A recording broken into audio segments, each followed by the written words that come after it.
Hi folks, welcome to our current lecture session. In this session we're going to follow on with our discussion of the Laplace transform. In particular, we're going to talk about the inverse Laplace transform. So welcome to the inverse Laplace transform. So as we talked about in a previous lecture, the Laplace transform is essentially a powerful tool for converting signals from the time domain or waveforms and systems from the time domain to the frequency domain, and this essentially allows us to replace differential equations with algebraic expressions. That tends to be easier for people to manipulate, and it's quite a powerful tool. Recall from before that the Laplace transform is the integral from 0 to infinity of the function f of t times e to the minus st dt. The inverse Laplace transform is perhaps a more complicated looking expression. So a few things to note about it. First of all, the limits of integration. So these limits of integration actually involve complex values. And for that reason, we're going to essentially avoid direct application of this formula for the purposes of this class, because the complex analysis theory required to really deeply understand what's going on here is really beyond our scope. And so what we're going to do actually is rely on Laplace transform tables, or listings of pairs of time domain and frequency domain functional relationships. Table 15.2 in your textbook is a good source of the Laplace transform pairs that we're going to be concerning ourselves with in this course. Okay, so the Laplace transform often has the form of n of s over d of s, where these are polynomial expressions in s, right? So we have a numerator polynomial and we have a denominator polynomial, and those look a lot like what we saw for our rational polynomial transfer functions. As a matter of fact, there's a very specific relationship that I'll deal with a little bit later about how this works, but how the Laplace transform and a transfer function are related. As with the transfer function, we're going to be interested in the poles and zeros. More specifically, we're going to be interested generally in the poles, which are the roots of the denominator polynomial. So what we're going to involve ourselves with typically in determining the inverse Laplace transform is the partial fraction expansion, something that you probably learned maybe some time ago in algebra. It's an algebraic tool, and we'll work some examples here to hopefully wash away some cobwebs in your mind about how this is done. I do direct you to the Khan Academy videos about partial fractions. There's quite a few of them there that do a pretty good job, and those were posted on Blackboard as well. Okay, so we're going to start right off with an example. So if we look at this f of s, it's 10 over s squared plus 5s plus 6. Okay, and you'll probably realize that right off the bat that this can be, the denominator can be factored. So that's going to be 10 over the quantity s plus 2 onto s plus 3. Okay, so I'm going to rewrite f of s equals 10 over s plus 2 onto s plus 3, and that is going to be a over s plus 2 plus b over s plus 3. And I got those, it might be obvious to you, but the s plus 2 comes from this factor and the s plus 3 comes from that factor. So now this is called partial fraction expansion, and what I am going to try to do now is figure out what a and b have to be in order for this relationship to hold. So the first thing that's going to happen is I'm going to multiply both sides of the expression by the denominator. Okay, so when I do that, the denominator is going to go away on the left, and on the right I'm going to end up with something. Let me just go ahead and write it out here. I'm going to have 10 equals a onto s plus 2 times s plus 3 divided by s plus 2, and then plus b onto s plus 2 times s plus 3 over s plus 3. All right, so now by inspection I can see that I'm going to have some cancellation. So this is going to cancel with that, and this is going to cancel with that. So I'm going to be left with 10 equals a onto s plus 3, and then plus b onto s plus 2. Right, so now I'm going to go ahead and finish out this multiplication. I'm going to distribute. So I'm going to have as plus 3a plus bs plus 2b. And then I'm going to collect terms based on powers of s. All right, so I'm going to end up with a plus b onto s, and then plus, I'll just group them anyway, 3a plus 2b. Okay, so now I'm going to just compare coefficients. So if we look on the left-hand side, I just have a 10 here. I don't have any s terms. So what that means is that this a plus b here must be 0 because I don't have an s on the left, so that means a plus b must be 0. And what that tells me is that a equals negative b. And then over here, I know that 3a plus 2b must equal 10, right? So that's going to equal 10. And I can go ahead and then write in, so I've got 3a plus 2, and then I'm just going to write in negative a because I know that b equals negative a. And so that's going to be 3a minus 2a is a. So I know that a equals 10. And because of that, I know that b equals negative 10. So what that means is that I can write f of s equals 10 over s plus 2 times s plus 3 equals 10 over s plus 2 minus 10 over s plus 3. And that is the partial fraction expansion of f of s. Okay, so what can I do with this? Well, first of all, if I look at the form that I'm dealing with here, and both of these forms are the same, I have some constant scalar over top of an s plus something. All right, so if we look in our Laplace transform table, we're going to see that a Laplace transform pair is going to be something that's e to the minus at has a transform that's going to be something that's 1 over s plus a, right? So if I have an a here, I've got a negative a in the exponent. All right, so that's the form that I have.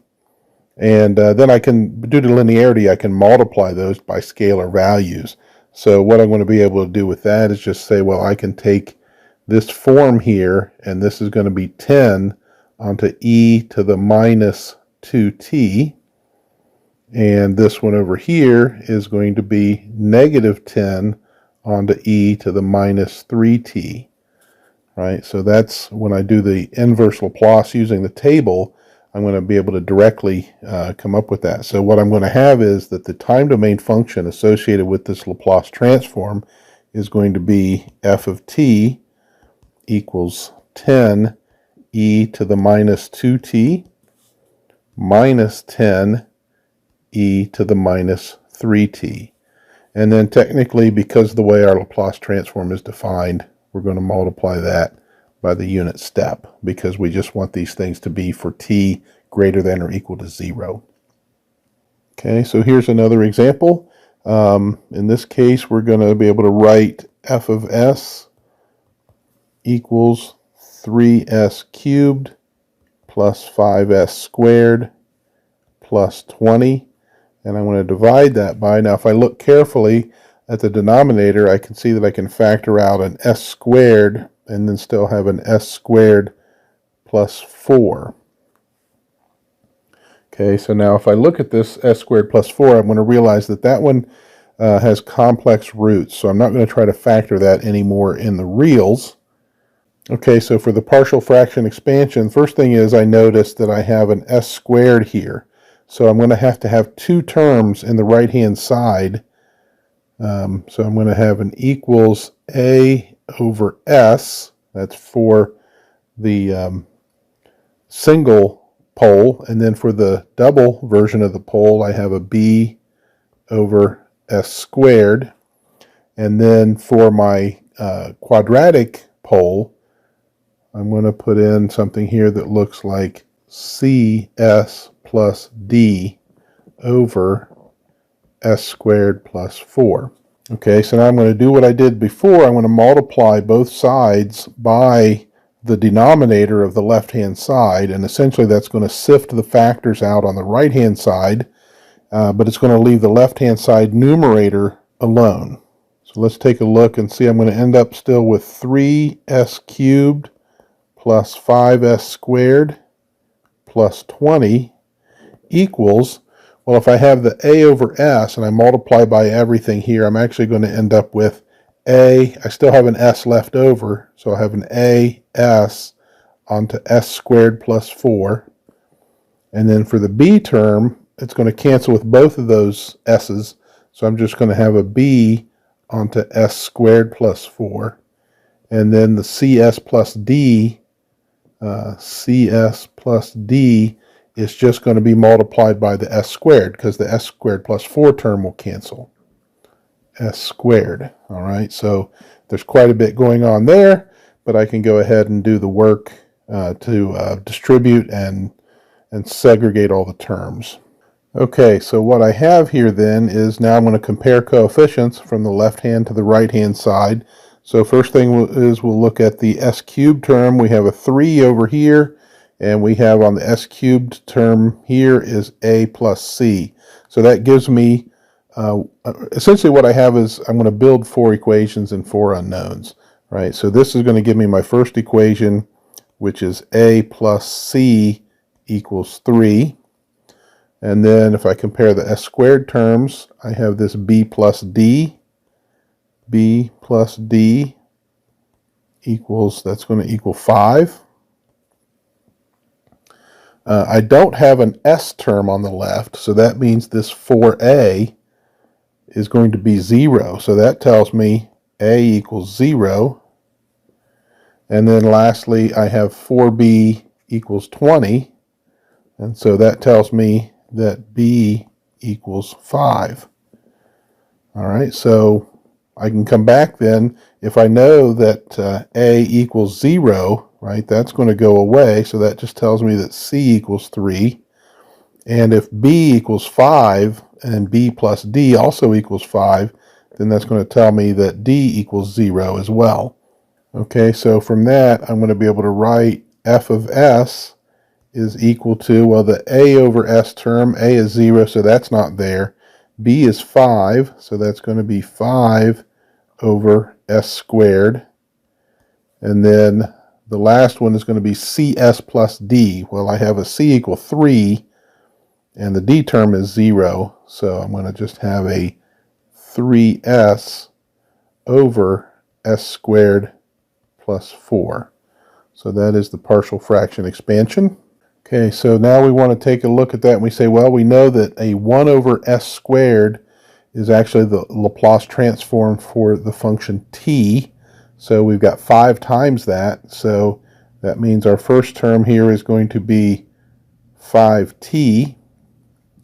And then this one's going to require a little bit more thinking, but what we're going to essentially have, if we look, we have something that has a form 3 onto s over s squared plus omega squared, where omega equals 2. All right, so that's the construct that we have.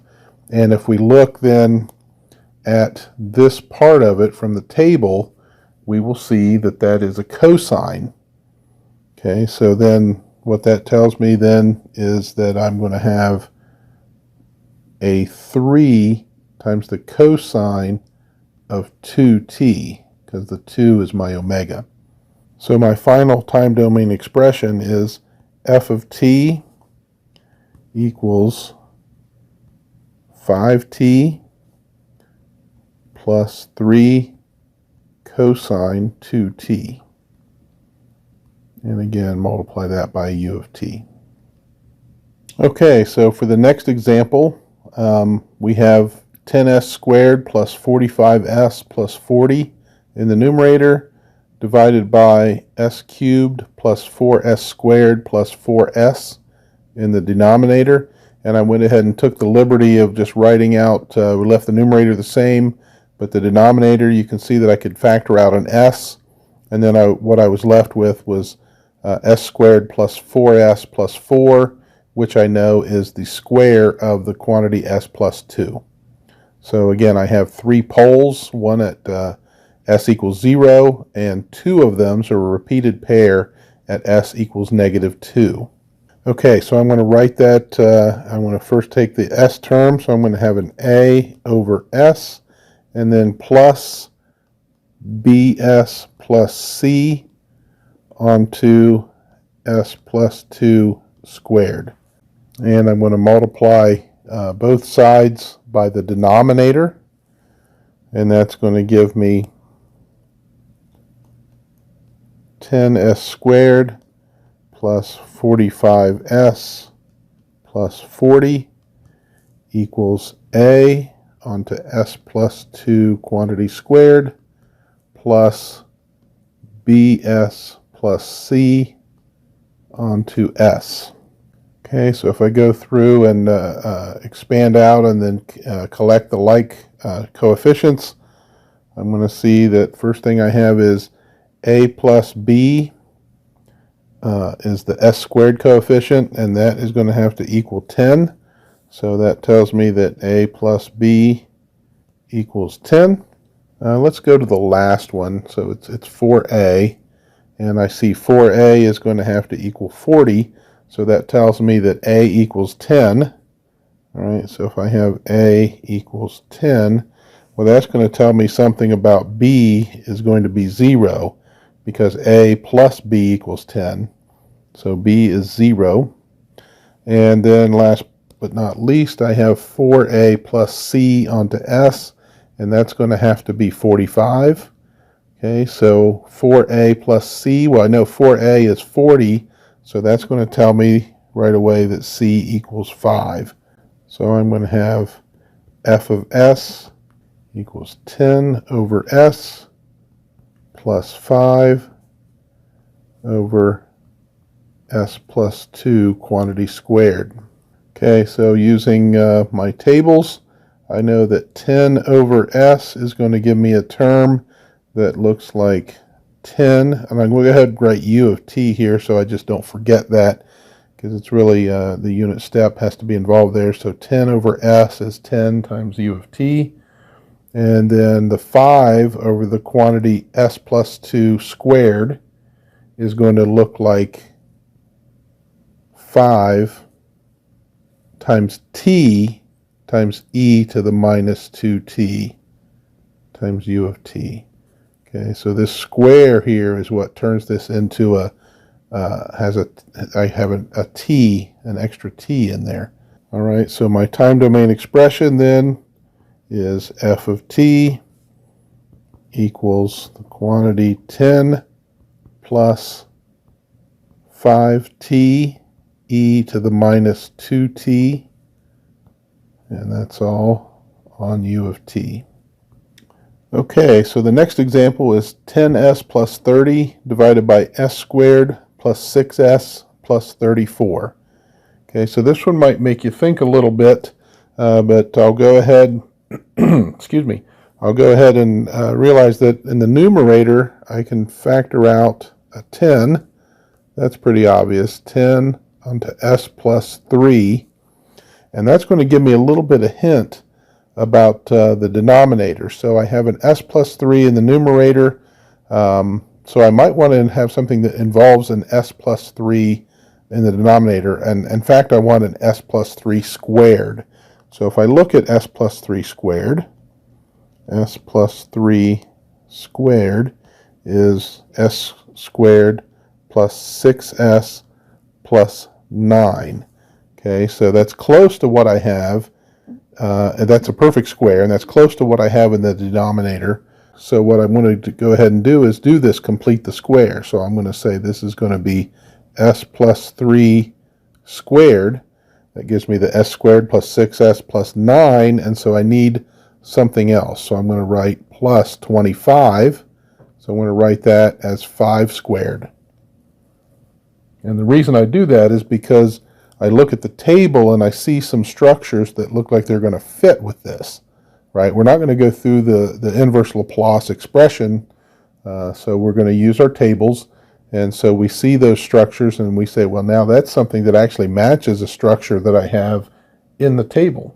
So I can go directly to the time domain expression, f of t equals 10 onto something that looks like e to the minus 3t times the cosine of 5t. Okay, so this is sort of a composite one, and again I want to put my u of t on that. U of t. So while we have this here, let's just go ahead and dissect this a little bit. So the 3 here and down here is what's going to give me the e to the minus 3t term here, and then the 5 squared, that's going to be an omega squared, and so that 5 is related to that 5. Okay, so again, that comes from the table, and it just essentially involves some pattern matching to see what's going on there. Okay, so now we're going to use the Laplace transform for essentially what we set out to use it for, and that's to help us solve differential equations. So let's suppose that I have a differential equation that looks like, I'll write it out this way, f prime of x plus 3 times f of x equals 10. Okay, so that's a pretty reasonable looking differential equation.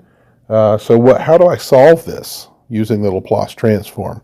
Well, the first thing that I need to do is take the Laplace transform of each side of the equation. Okay, so on the left-hand side, I'm going to take the Laplace transform, and because of linearity, I can actually do this in chunks. So the first thing I'm going to do is do the Laplace transform. So the Laplace transform of f prime of x, right? The Laplace transform of the derivative is going to be s times cap f of s, so s times the Laplace transform of little f, and then I'm going to have to subtract any initial condition, so f of 0. Right, so if I have an initial condition at 0. So that's the Laplace transform of this first term, and then I'm going to do the Laplace transform of the second half of the left-hand side. So the Laplace transform of 3 onto f of x is just going to be 3 times f of s. Okay, so you may think, well, what are little f and big F? Well, little f is the thing we're looking for. We're trying to find the function f of x that actually satisfies this equation. And capital F of s is the Laplace transform of that function. We actually don't know what that is yet. All right, so then on the right-hand side, I have the Laplace transform of 10 is going to be 10 over s.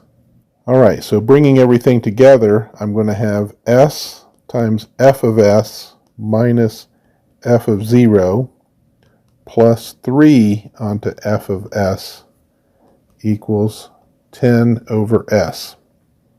Okay, so I'm going to rearrange a little bit, and I'm going to collect the cap f of s terms on the left. So f of s onto s plus 3 is going to equal 10 over s plus f of 0. All right, so now I'm going to isolate f of s on the left-hand side.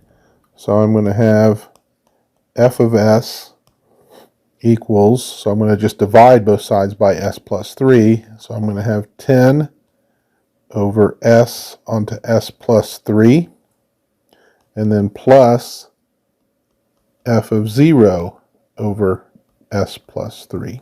All right, so I'm going to deal with the initial condition term first, because if we notice the f of 0, this initial condition term here, that's just going to be a constant, right? So it's going to be a constant multiplying something that looks like 1 over s plus 3. So this whole thing together, when I do the inverse Laplace transform of it, it's just going to be f of 0 times e to the minus 3t times u of t. Okay, so I can just deal with that and get it out of the way, and then we'll come back to it. Right, so now I've got to deal with, how do I handle this one? Well, we've already talked about something like that, but I know that I can take 10 over s onto s plus 3, right? And I can write that as a over s plus b over s plus 3. And then I just got to solve for whatever a and b are. Well, I use the same technique as I did before. Okay, so I'm going to have 10 equals as plus 3a, right? I just took a times this s plus 3 term, and then plus b times s. And so then I collect terms, and I'm going to have a plus b onto s plus 3a. Right? And so now I compare coefficients. So I have a plus b onto s. Well, there's no s term on the left, so I know that a plus b has to equal 0. And then I can compare on the, I have a 3a over here has to equal 10. So I know that a equals 10 over 3. And I guess I didn't complete this. This tells me a equals negative b. So that tells me then, these two combined, that b equals negative 10 over 3. All right, so I continue then with my f of s equals 10 thirds over s minus 10 thirds over s plus 3. And then I had my initial condition term, right? So I had my plus f of 0, we've already dealt with that, right, over s plus 3. And I can combine that, right? I can combine these two together if I like, and that would be okay. Obviously, I'd have to have a value for this initial condition, but we're just leaving it generic for right now. Okay, so going ahead with the inverse Laplace, I'm just going to be able to write this essentially by inspection now, that I'm going to have f of t equals, well, the first term, 10 thirds over s, that's just going to give me 10 thirds times u of t, right, and then minus 10 thirds times e to the minus 3t, and then plus f of 0, whatever it happens to be, also times e to the minus 3t. And then I can collect those terms together if I like. And I don't want to forget to multiply that by u of t. And that would be my expression. When I do that, I can get rid of this one here. It's redundant at that point. Okay, so here's another example. We have y double dot plus 3y dot plus 2y equals e to the negative 5x. And as I've got indicated here, we're presuming 0 initial conditions. Okay, so if I take the Laplace transform of both sides, essentially I'm going to have something to work with. If you noticed before, I didn't quite point it out, but really we do have something that kind of looks like a characteristic polynomial in S that we're going to come up with, right? So I will go ahead and write this out and then collect the terms and show you what I mean. Okay, so I'm going to have something, the second derivative is going to give me s squared onto y of s. The first derivative is going to give me plus 3 s onto y of s, right? The exponent on the s is equal to the degree of the derivative. And so then I have a plus 2 onto y of s. And then I have to be able to take the Laplace transform of the right-hand side. Well, that's just an e to the negative 5 term, e to the negative 5x term. So I know that I can write that down as 1 over s plus 5. Okay, so that either comes by inspection or you look it up in the table. All right, so now I'm going to factor out my y of s terms here, here, and here on the left. I'm just going to have y of s onto s squared plus 3s plus 2. Right, so that really comes directly by inspection from looking at the differential equation. Now, if I don't have zero ICs, if I have non-zero initial conditions, then I'm going to have to deal with sprinkling those in there as well. But I took those out just so we didn't have to worry about them right now. Okay, so on the right-hand side, I'm going to have 1 over s plus 5. Okay, so then to solve for y of s, I'm just going to have y of s equals, well, I'm going to have 1 divided by s plus 5 onto s squared plus 3s plus 2. So if I look carefully, I'm going to see that that's 1 over s plus 5 onto s plus 1 times s plus 2. And by the way, sometimes the most difficult part of dealing with these Laplace transforms is doing these factorings. Okay, so you might have favorite techniques that you use for factoring polynomials, but if they get to be high degree polynomials, then that's that can be really problematic. You might resort to numerical methods using a computer to help you do it. But in these cases, at least for the purpose of these examples, I don't want that to be the hurdle that's hard for us to get over. Okay, so for my partial fraction expansion, I'm going to write this then as a over s plus 1 plus b over s plus 2 plus c over s plus 5. And I usually just write them in sort of an increasing order, 1, 2, and 5, even though I have them written in a different order up here. Okay, so we're going to use a slightly different methodology to come up with what these coefficients are. This is the residue method. So I'm going to go ahead and say, well, A is going to equal, okay, so I have this pole s plus 1 here. So I want to get that out of this entire expression for y of s.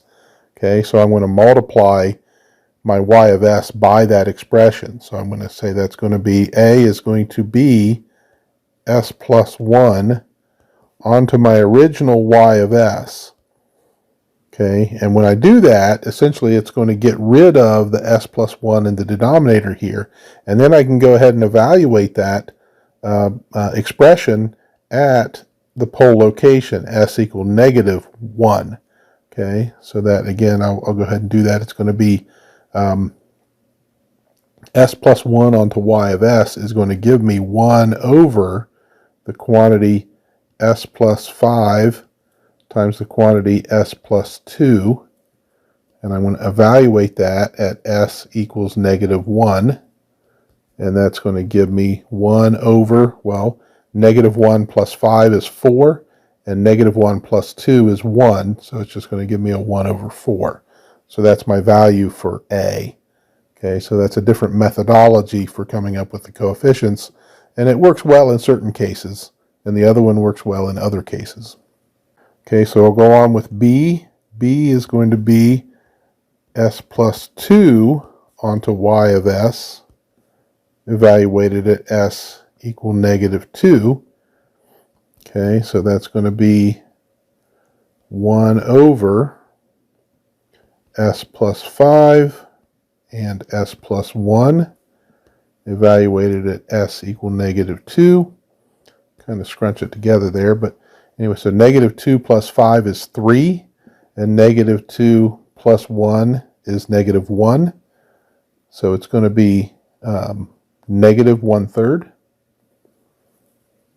negative 1 over 3. And then C is going to be s plus 5 onto y of s, evaluated at s equals negative 5. And that's going to be 1 over s plus 1 times s plus 2, evaluated at s equal negative 5. And so I've got negative 5 plus 1 is negative 4, and negative 5 plus 2 is negative 3. So negative 4 times negative 3 is positive 12. So that means C is going to be 1 over 12. Okay, so I can pretty much by inspection write out y of x equals 1/4 e to the minus x minus 1/3 e to the minus 2x plus 1 over 12 e to the minus 5x, and then times, I guess I'd call it u of x. Normally I do functions of time, so essentially that's what I would have. Is I don't want to have these function values occur for x less than 0. Okay, for our next example, we have y triple dot plus y dot equals u of t. Okay, so again I have presuming 0 initial conditions. So I'm going to go ahead and take direct advantage of my ability to write this thing that's like a characteristic equation or characteristic polynomial. So I'm going to say that taking the Laplace transform here is going to give me y of s onto something that looks like s cubed plus s, and that's going to equal the Laplace transform on the right hand side is just going to be 1 over s. Now I just go ahead and solve for y of s. Y of s is going to equal 1 over s onto s cubed plus s, right, which can be written as 1 over s squared onto s squared plus 1. And that can be written as a over s plus b over s squared plus cs plus d over s squared plus 1. Okay, so I'm going to do the thing where I multiply both sides by the denominator of the left-hand side, and then I'm going to go ahead and factor out all the terms, and I will end up with something that looks like 1 on the left equals the s cubed term is going to be a plus c. The s squared term is going to be b plus d. And then I'll have plus as plus b. All right, so obviously I don't have any cubed, squared, or s to the first power terms on the left, but I do have a scalar, and that tells me right away that b equals 1. Okay, so and then I also know that a has to be 0, and I know that b plus d equals 0, so that means that d equals negative b, so that's going to be negative 1. And then since a is 0, c also has to be 0 because their sum has to be 0. So c equals 0. Okay, so I can go ahead and write the transform as y of s equals 1 over s squared minus 1 over s squared plus 1. Okay, so what I'm going to get from that is this one is going to be a t term, and this one is going to be a sine of t term. So I have this omega squared here is 1, so omega equals 1. And so by inspection then I can write y of t equals the quantity t minus the sine of t u of t. All right, so I hope this discussion of the inverse Laplace transform and some of its applications through examples was useful. We will then have another short lecture talking about how to apply this to circuit analysis, which will be a useful thing to know. So thanks for listening. Hope you have a good day.